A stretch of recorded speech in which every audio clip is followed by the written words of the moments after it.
में धर्म पूछकर 26 बेगुनाह लोगों की हत्या करने वाले आतंकी जब पाकिस्तान की जमीन पर अपने ठिकानों में आराम से सो रहे थे, तब उन्हें बिल्कुल अंदाजा नहीं था कि ये रात उनके लिए आखिरी साबित होने वाली है। रात लगभग 1:05 से 1:30 के बीच पाकिस्तान के सियालकोट, मुरीद के और बहावलपुर और साथ ही पोके के मुजफ्फराबाद, कोटली और भिंबर में मौजूद आतंकी ठिकानों पर एक साथ हमला किया गया। लश्कर-ए-तैयबा, जैश-ए-मोहम्मद और हिजबुल मुजाहिदीन के कुल 9 ठिकानों पर 24 मिसाइलें और कई बम गिराए गए। रात के सन्नाटे में चारों तरफ धुएं का गुबार फैल गया और कुछ ही मिनटों में आतंक के ये सभी अड्डे पूरी तरह तबाह हो गए। ये कार्रवाई भारत की तरफ से उन आतंकियों और उनके हैंडलर्स के खिलाफ थी जो पाकिस्तान में छिपकर भारत में मासूम लोगों को मारते रहे हैं। इस मिशन को ऑपरेशन सिंदूर नाम दिया गया। ये उन माओं और बहनों के दर्द का जवाब था जिनकी आंखों के सामने पहलगाम में उनके परिवार उजाड़ दिए गए थे। ऑपरेशन सिंदूर को आतंकवाद के खिलाफ भारत की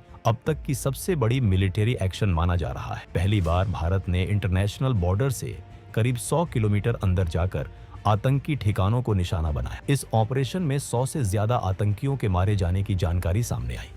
इनमें जैश-ए-मोहम्मद के चीफ मसूद अजहर के परिवार के 10 लोग और उसके 4 करीबी एसोसिएट्स शामिल थे। ये हमला इतना जोरदार था कि सैकड़ों बेगुनाह लोगों की मौत का जिम्मेदार मसूद अजहर खुद टूट गया और ये कहते हुए सुना गया कि काश वो भी इस हमले में मारा गया होता। अब सवाल ये था कि भारत ने पाकिस्तान के अंदर इतना बड़ा ऑपरेशन कैसे किया, इसकी प्लानिंग कैसे हुई और इसके बाद हालात कैसे बदले। आतंकी ठिकाने तबाह होने के बाद पाकिस्तान ने घबराकर भारत के सिविलियन एरियाज और मिलिट्री साइट्स को नुकसान पहुंचाने की कोशिश की, लेकिन वो इसमें पूरी तरह नाकाम रहा। इसके जवाब में इंडियन आर्म्ड फोर्सेस ने पाकिस्तान के 11 एयरबेस पर कड़ी कार्रवाई की। इससे पाकिस्तान को भारी नुकसान हुआ और उसे पीछे हटने पर मजबूर होना पड़ा। पहलगाम हमले को अंजाम देने वाले 4 आतंकी हमले के बाद जंगलों में भाग गए, लेकिन भारत ने साफ कहा कि इस हमले के जिम्मेदार लोगों और इसकी साजिश रचने वालों को उनकी सोच से भी बड़ी सजा दी जाएगी। भारत ने यह भी साफ किया कि ये एक बेहद प्रिसाइज और जॉइंट मिलिट्री ऑपरेशन था जिसमें पाकिस्तान और पाकिस्तान ऑक्यूपाइड जम्मू एंड कश्मीर में मौजूद 9 बड़े टेरर कैंप्स को निशाना बनाया गया। इसका मकसद सिर्फ पहलगाम हमले के विक्टिम्स को जस्टिस दिलाना था। हमले के बाद पाकिस्तान की ओर से रात के अंधेरे में ड्रोन्स भेजे गए, लेकिन इंडियन आर्मी ने तुरंत एक्शन लेते हुए करीब 50 ड्रोन्स को हवा में ही नष्ट कर दिया। इसके साथ ही देशवासियों को भरोसा दिलाया गया कि मातृभूमि पर किसी भी तरह का हमला सफल नहीं होने दिया जाएगा। इसी दौरान लाहौर में मौजूद पाकिस्तान का एयर डिफेंस रेडर और डिफेंस सिस्टम भी इंडियन फोर्सेस की कार्रवाई में पूरी तरह न्यूट्रलाइज कर दिया गया।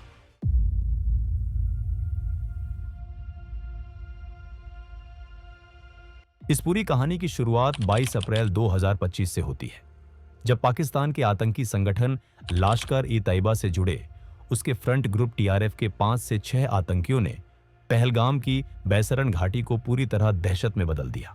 आतंकियों ने वहां मौजूद लोगों को रोका, उनसे उनका धर्म पूछा और जैसे ही किसी ने खुद को हिंदू बताया, उसे गोली मार दी गई। वो यहीं नहीं रुकी। आतंकियों ने पुरुषों से उनकी धार्मिक पहचान साबित करने के लिए कलमा पढ़ने को कहा। जो लोग कलमा नहीं पढ़ पाए, उन्हें बेरहमी से मार दिया गया। इस तरह सिर्फ धर्म के आधार पर 26 बेगुनाह पुरुषों की जान ले ली गई। ये पाकिस्तान की तरफ से कराया गया कोई पहला आतंकी हमला नहीं था। पिछले 2-3 दशकों में पाकिस्तान स्पॉन्सर्ड टेररिज्म के तहत 2001 parliament attack, 26/11 Mumbai attack, Pathankot, Uri और पुलवामा जैसे कई बड़े हमले भारत में कराए जा चुके हैं। साल 2024 में भी जम्मू कश्मीर के सोनमार्ग, गुलमर्ग और रियासी में हमले हुए थे, लेकिन पहलगाम का हमला इन सब से अलग था। इस बार आतंकियों ने इंसानियत की हर सीमा पार कर दी थी। धर्म के आधार पर की गई इन हत्याओं ने भारत की सहन शक्ति की हद भी पार कर दी। वहीं दूसरी तरफ पाकिस्तान ने हमेशा की तरह वही पुराना खेल शुरू कर दिया। कभी उसने पहलगाम हमले में शामिल आतंकियों को फ्रीडम फाइटर्स बताया, तो कभी भारत पर ही आरोप लगाने लगा।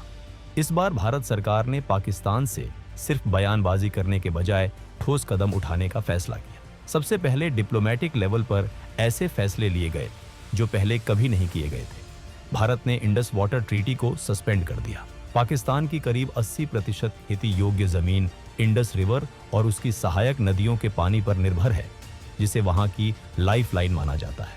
भारत के पास अब ये अधिकार था कि वो इन नदियों के पानी को रोके या बिना किसी वार्निंग के एक साथ पानी छोड़े। इससे पाकिस्तान को कभी सूखे और कभी बाढ़ जैसी स्थिति का सामना करना पड़ सकता है। इसके अलावा अटारी चेक पोस्ट को बंद किया गया, SVES वीजा रद्द किए गए और पाकिस्तान के खिलाफ 4 और सख्त फैसले लिए गए। पाकिस्तान के सेलिब्रिटीज, क्रिकेटर, मीडिया हाउस और सरकार से जुड़े सोशल मीडिया अकाउंट्स को इंडिया में बैन कर दिया गया। OTT प्लेटफॉर्म से भी सभी पाकिस्तानी फिल्में, शोज और सॉन्ग्स हटाने का आदेश दिया गया। इस बार भारत साफ तौर पर पाकिस्तान के आतंकवाद पर हमेशा के लिए फुल स्टॉप लगाना चाहता था। इसलिए एक तरफ जहां पाकिस्तान को इंटरनेशनल लेवल पर आइसोलेट करने के लिए डिप्लोमेटिक स्टेप्स उठाए जा रहे थे, वहीं दूसरी तरफ आतंकियों के खिलाफ मिलिट्री ऑपरेशन की प्लानिंग को लेकर हाई लेवल मीटिंग्स लगातार चल रही। प्रधानमंत्री नरेंद्र मोदी पहले ही बिहार की एक जनसभा में साफ शब्दों में कह चुके थे कि इस हमले में शामिल आतंकियों और इसकी प्लानिंग करने वालों को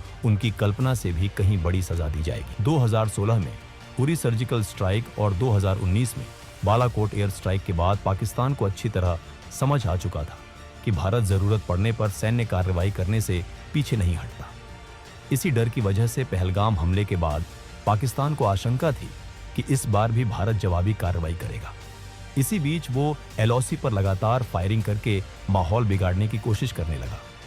उसका मकसद साफ था, तनाव बढ़ाकर विदेशी ताकतों का ध्यान खींचना, ताकि न्यूक्लियर वॉर का डर दिखाकर भारत पर दबाव बनाया जा सके और उसे किसी कार्रवाई से रोका जा सके।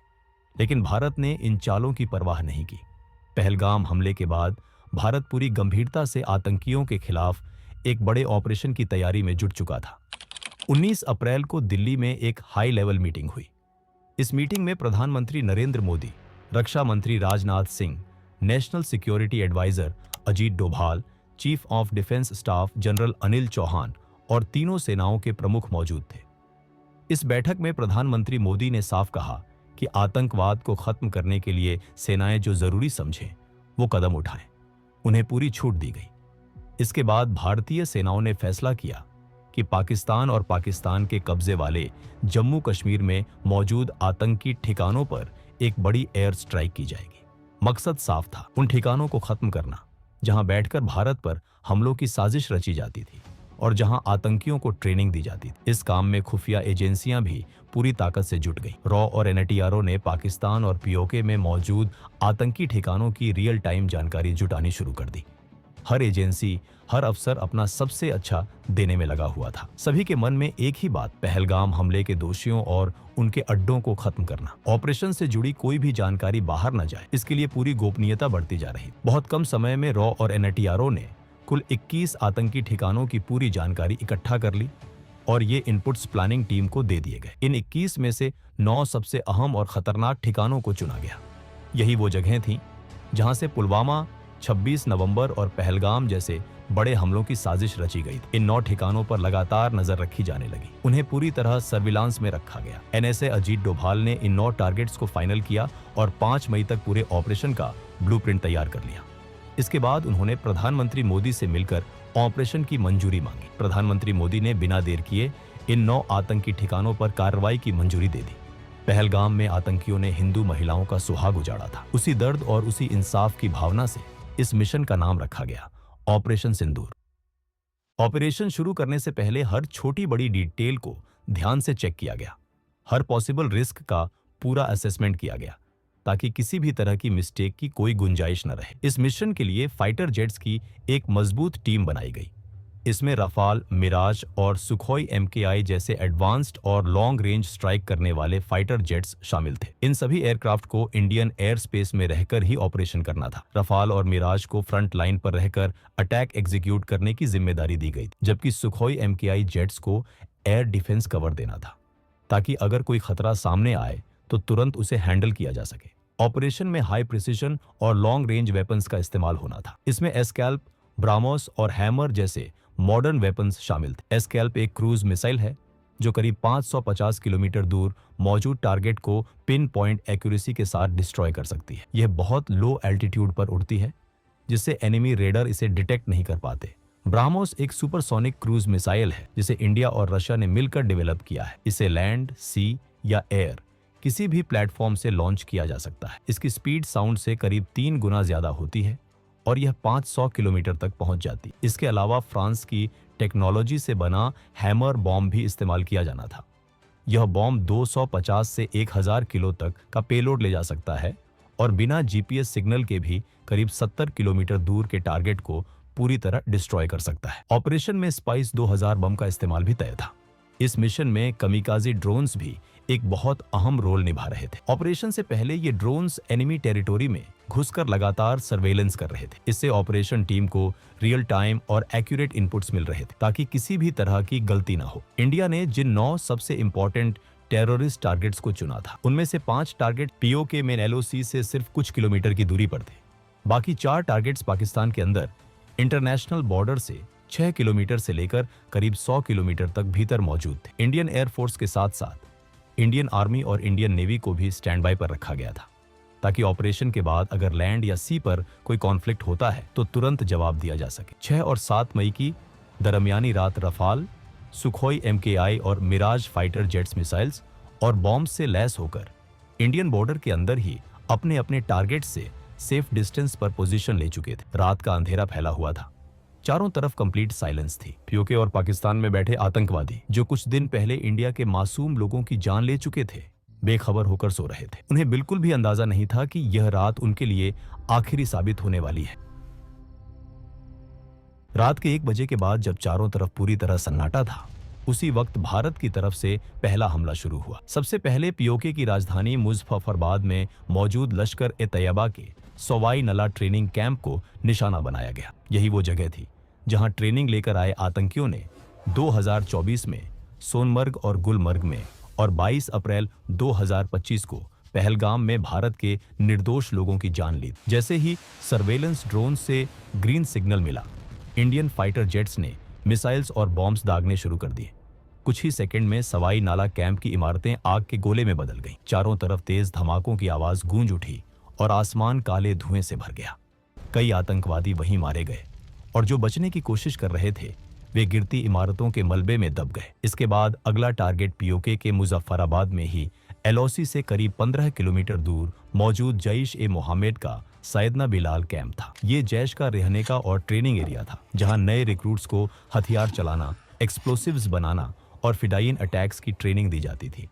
तीसरा टारगेट एलओसी से करीब 30 किलोमीटर दूर पीओके के कोतली इलाके में मौजूद लश्कर-ए-तैयबा का गुलपुर कैंप था। इन दोनों कैंप्स पर भी हमला कर दिया गया। इसी कैंप से ट्रेनिंग लेकर आए आतंकियों ने अप्रैल 2023 और जून 2024 में पुंछ में तीर्थ यात्रियों से भरी बसों पर हमला किया था। सैयदना बिलाल कैंप और गुलपुर कैंप पर मिसाइल्स और बॉम्ब्स की लगातार बारिश होने लगी। इस पूरे वक्त प्रधानमंत्री नरेंद्र मोदी लगातार NSA अजित डोभाल के संपर्क में थे और ऑपरेशन की हर अपडेट ले रहे थे। इसके बाद इंडियन फाइटर जेट्स का अगला निशाना भिम्बर इलाके में लश्कर-ए-तैयबा का बरनाला कैंप और कोतली में जैश-ए-मोहम्मद का अब्बास कैंप बना।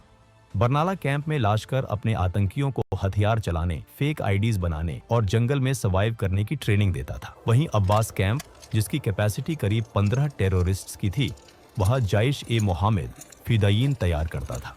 जैसे ही फाइनल क्लियरेंस मिला, एक के बाद एक कई मिसाइल्स आसमान से गिरी और दोनों आतंकी ठिकाने पूरी तरह तबाह हो गए। उसी दौरान Indian fighter jets Indian air space में रहते हुए पाकिस्तान के अंदर भी जैश-ए-मोहम्मद, लश्कर-ए-तैयबा और हिजबुल मुजाहिदीन के कई ठिकानों को निशाना बना रहे थे। ऑपरेशन पूरी प्लानिंग, स्पीड और एक्यूरेसी के साथ अपने अगले फेज की ओर बढ़ चुका था। पाकिस्तान के अंदर भारत का पहला टारगेट सियालकोट में मौजूद जैश-ए-मोहम्मद का सरजाल कैंप था। इसी कैंप में मार्च 2025 में जम्मू कश्मीर में 4 इंडियन सोल्जर्स की हत्या में शामिल आतंकियों को तैयार किया गया था। इसी इलाके में हिजबुल मुजाहिदीन का मेहमुना जोया कैंप भी मौजूद था, जहां पठानकोट एयरबेस अटैक की प्लानिंग की गई। इंडियन एयर स्पेस में रहते हुए फाइटर जेट्स ने सियालकोट के इन दोनों टेरर कैंप्स पर मिसाइल्स और बॉम्ब्स दागे। हथियार अपने तय किए गए टारगेट्स पर जाकर इतने जोर से फटे कि कुछ ही पलों में दोनों कैंप्स मलबे में बदल गए।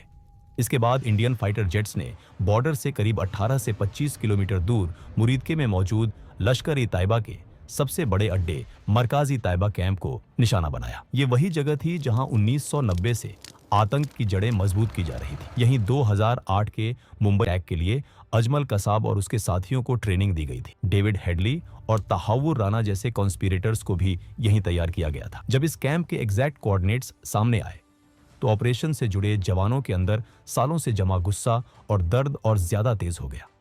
यह सिर्फ एक टारगेट नहीं था, बल्कि उन लोगों का ठिकाना था जिन्होंने पूरे देश को दहला दिया था। बिना समय गवाए मिसाइल्स और बॉम्ब्स ने पाकिस्तान एयर डिफेंस रेडार से बचते हुए मरकाजी तैयबा पर हमला किया।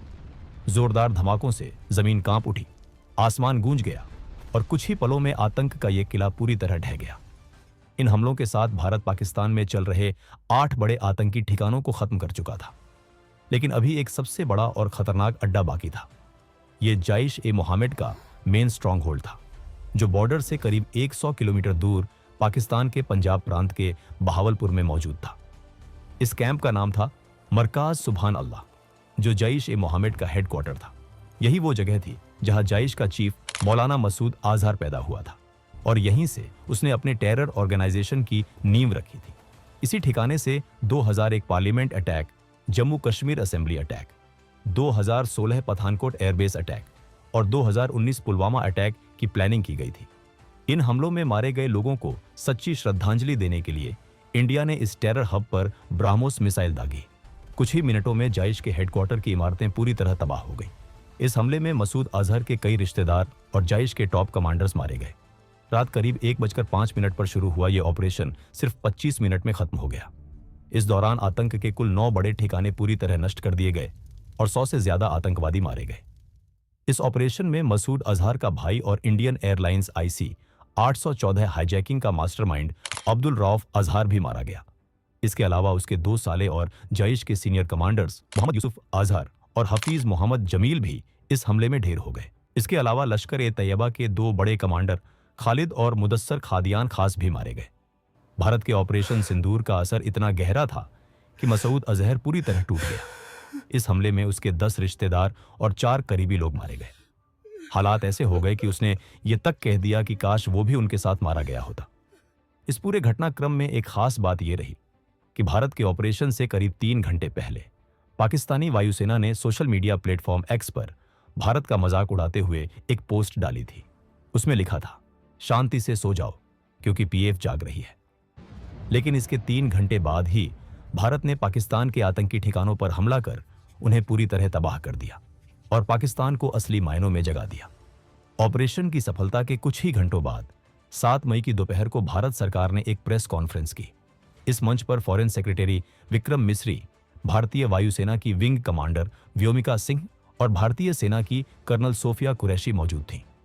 ये कोई सामान्य प्रेस कॉन्फ्रेंस नहीं थी, बल्कि आतंकवाद के खिलाफ भारत का एक मजबूत और प्रतीकात्मक संदेश था। यह संदेश उन आतंकियों के लिए था जिन्होंने पहलगाम में लोगों से उनका धर्म पूछकर उन्हें मारा था और उनकी महिलाओं से कहा था कि जाकर सरकार को बता देना। उसी सोच को जवाब देने के लिए एक हिंदू और एक मुस्लिम महिला अधिकारी को सामने लाया गया। इससे भारत ने साफ दिखा दिया कि वो धर्म के आधार पर बंटा हुआ देश नहीं है, बल्कि एकजुट राष्ट्र है। कर्नल सोफिया कुरैशी और विंग कमांडर व्योमिका सिंह ने लाइव वीडियो सबूतों के साथ बताया कि भारत ने ऑपरेशन सिंदूर के तहत POK में 5 और पाकिस्तान में 4 आतंकी ठिकानों को निशाना बनाया और सभी को पूरी तरह नष्ट कर दिया। ऑपरेशन के तुरंत बाद विदेश मंत्री S जयशंकर और राष्ट्रीय सुरक्षा सलाहकार अजित डोभाल ने अमेरिका, ब्रिटेन, रूस, सऊदी अरब और UAE जैसे देशों को इस कार्रवाई की जानकारी दी। दुनिया के कई बड़े देशों ने भारत की इस कार्रवाई को आतंकवाद के खिलाफ जरूरी कदम बताया। सबसे अहम बात यह रही कि इस बार भारत की विपक्षी पार्टियों ने भी कोई सवाल नहीं उठाया। सभी ने सेना की सराहना की, सरकार का समर्थन किया और आतंकवाद के खिलाफ देश की एकजुटता दिखाई।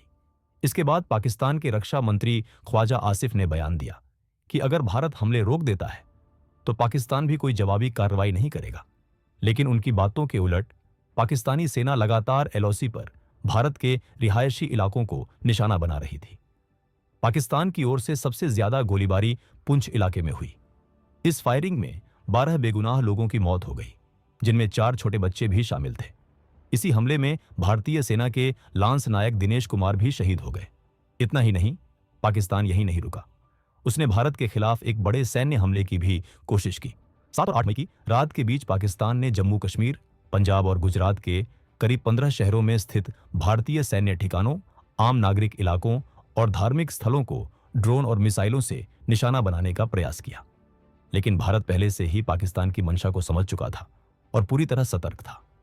जैसे ही ये ड्रोन और मिसाइल भारतीय हवाई सीमा में घुसे, भारत की मजबूत और कई स्तरों वाली वायु रक्षा प्रणाली ने उन्हें आसमान में ही नष्ट कर दिया। पाकिस्तान की यह साजिश पूरी तरह नाकाम हो गई। भारत ने पाकिस्तान को बता दिया कि वो अपने सुरक्षा से कभी समझौता नहीं करता। अगर कोई देश या संगठन भारत की ओर आंख उठाकर देखेगा तो उसका जवाब उसी भाषा में दिया जाएगा।